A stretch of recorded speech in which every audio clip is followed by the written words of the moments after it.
የአላህ ሰላምና እዝነት የነቢያቶች መደምደሚያ በሆኑት የአላህ መልእክተኛ ነብዩ መሐመድ ላይ ይስፈን። የተወደዳችሁና የተከበራችሁ ውድ የኦሮሚያ ኢስላሚክ ቴሌቪዥን ተመልካቾቻችን ሰላምታችን በያላችሁበት ይድረሳችሁ።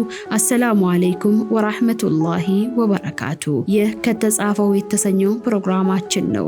በዚህ ዝግጅት የተጻፉ ወርቃማ የኢስላም ታሪኮችን የምንዳስስበት በመሆኑ እኔ ራህመት ታጁ ፕሮግራሙን አዘጋጅቼ ወደ እናንተ ያደረስኩ አብሬያችሁ ቆያለሁ። እስከ ዝግጅታችን ፍጻሜ አብራችሁን ቆዩ። ከተጻፈው ክፍል 2 ይጀምራል።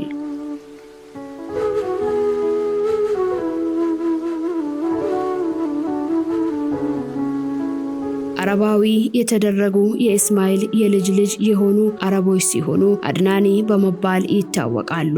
አረባዊ የተደረጉ አረቦች የመጀመሪያው አባታቸው ነብዩ ኢብራሂም መሰረታቸው ኢራቅ ውስጥ ከኤፍራጦስ ወንዝ ምዕራባዊ ዳርቻ ከኩፋ አቅራቢያ የምትገኝ አዘር የተባለች ቀዬ ናት። ስለዚህች ቀዬ ስለ ነብዩ ኢብራሂምና ስለ ቤተሰባቸው ታሪክ፣ ስለ ሃይማኖታዊና ማህበራዊ ይዞታዋ መረጃ የሚሰጡ በርካታ ቁሳቁሶች በአርኪኦሎጂ ጥናት በቁፋሮ ተገኝተዋል። ኢብራሂም ከዚች ቀዬ ወደ ኢራን ከዛም ወደ ፍልስጤም በመሰደድ ፍልስጤምን የዳዋቸው ማዕከል እንዳደረጓት ይታወቃል። በአካባቢው ሀገሮችም ይዘዋወሩ ነበር። ወደ ግብጽም አንድ ጊዜ መጥተው ያኔም የግብጽ ገዢ ባለቤታቸው በሳራ ላይ ተንኮል አስቦ አላህ ተንኮሉን አመከነው። ሳራ ከአላህ ጋር ያላትን ጠንካራ ግንኙነት ተረዳ። ሴት ልጁን ሀጀርንም አገልጋያዋ አደረገላት። ሳራም ለኢብራሂም አጋባች። ኢብራሂም ወደ ፍልስጤም ተመለሱ። አላህ እስማኤል የተባለ ልጅ ከሀጀር ለገሳቸው። ሳራ ቅናት ያዛት። ይሄም ሁኔታ ምስታቸውንና ልጃቸውን ካጠገቧ እንዲያርቁ አስገደዳቸው። እስማኤልና ሀጀርን ይዘው ወደ ሂጃዝ ሄዱ። ከአንድ ሸለቆ መሃልም አሰፈሯቸው። ይህ ቦታ ከዚያ በኋላ የተቀደሰው የአላህ ቤት የካባ ማረፊያ ሆነዋል። ያኔ አዝራኤትም ሆነ ውሃ የሌለበት በረሃ ቦታ ነበር። ከመስጂዱ በላይኛው በኩል ካለ ቦታ ዘምዘም አጠገብ አሰፈሯቸው። አንድም ሰው አልነበረም፣ ውሃም አልነበራትም። እነርሱን እዚያው ትተው ወደ ፍልስጤም ተመለሱ። ሀጀርና እስማኤል በጥቂት ቀናት ውስጥ ውሃም ስንቅም አለቀባቸው። በአላህ ችሮታ የዘምዘም ውሃ ፈለቀ። ለረጅም ጊዜ ስንቅ ሆነላቸው። በኋላ ላይ አንድ የመናዊ ጎሳ ወደ አካባቢው መጣ። የእስማኤልን እናት በማስፈቀድ መካ ላይ ሰፈረ። ከመካ ዳርቻ ላይ ከአንድ ሸለቆ ውስጥ እንደነበሩ ይናገራል። መካ የሰፈሩት እስማኤል ለአካለ መጠን ከመድረሱ በፊት እንደሆነ የቡኻሪ ዘገባ ያመለክታል። ከዚያ በፊት በዚያ ሸለቆ ይመላለሱ እንደነበረም ይናገራል። ኢብራሂም ምስታቸውንና ልጃቸውን ለማየት ወደ መካ ይመላለሱ ነበር። እስማኤል ለአካለ መጠን ከደረሰና ከጀረሃም ጎሳ አረበኛ በሚገባ ከተማረ በኋላ ስብዕናውን ስለወደዱት ከውስጣቸው አንዲትን እንስት አጋቡት። እናቱ ሀጀርም ሞተች። ኢብራሂም ቤተሰባቸውን ለማየት ልጃቸው ካገባ በኋላ መጡ። እስማኤልን ከቤት አላገኙትም። ባለቤቱን ስለኑሯቸው ጠየቋት። ችግር እንዳለባቸው አምርራ ነገረቻቸው። የቤቱን በር ይቀይር ዘንድ ለልጃቸው ለእስማኤል መልእክት እንድታደርስ ነግረዋት ወጡ። እስማኤል መልእክቱ ሲደርሰው የአባቱን ሐሳብ ተረዳ። ይቺን እንስት ፈቶ ሌላ ሴት አገባ። ሁለተኛዋ ምስቱ የጁራሃም ጎሳ አለቃ የሆነው የመኬድ ቢን አምር ሴት ልጅ ናት። ኢብራሂም ከእስማኤል ሁለተኛ ጋብቻ በኋላ ተመልሰው መጡ።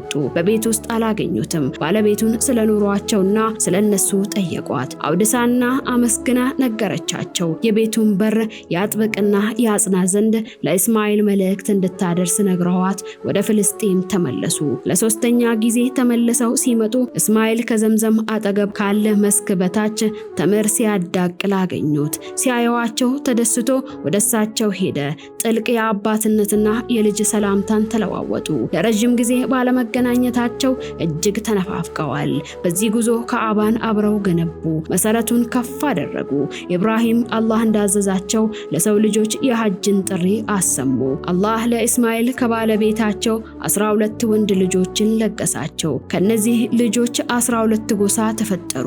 ሁሉም መካ ውስጥ ለብዙ ዘመናት ኖረዋል። ይበልጡኑ ከየመን ወደ ሻምና ከግብጽ በመነገድ ነበር የሚተዳደሩት። እነዚህ ጎሳዎች በአረቢያ ፔኒንሱላ ቅዱስ ውስጥ ከዚህም አልፎ ወደ ውጪ ተሰራጩ። በሂደትም ከኪናቢትና ከቂዳር ልጆች ውጪ ሌሎቹን የዘመን ጨለማ ዋጣቸው። ከኢጃዝ በስተሰሜን በኩል የአንባጥ ስልጣኔ ተስፋፍቶ በዙሪያው የነበሩ ህዝቦችን ያስገበረ ጠንካራ መንግስት ማቋቋም ችለው ነበር። በጠራይ ዋና ከተማቸው ነበረች። ሮማውያን መጥተው እስኪያጠፏቸው ድረስ ሌላ ተቀናቃኝ አልነበራቸውም። የእስማኤል ሌላኛው ልጅ ቂዳር ልጆች ግን እዚያው መካ ውስጥ ተቀመጡ።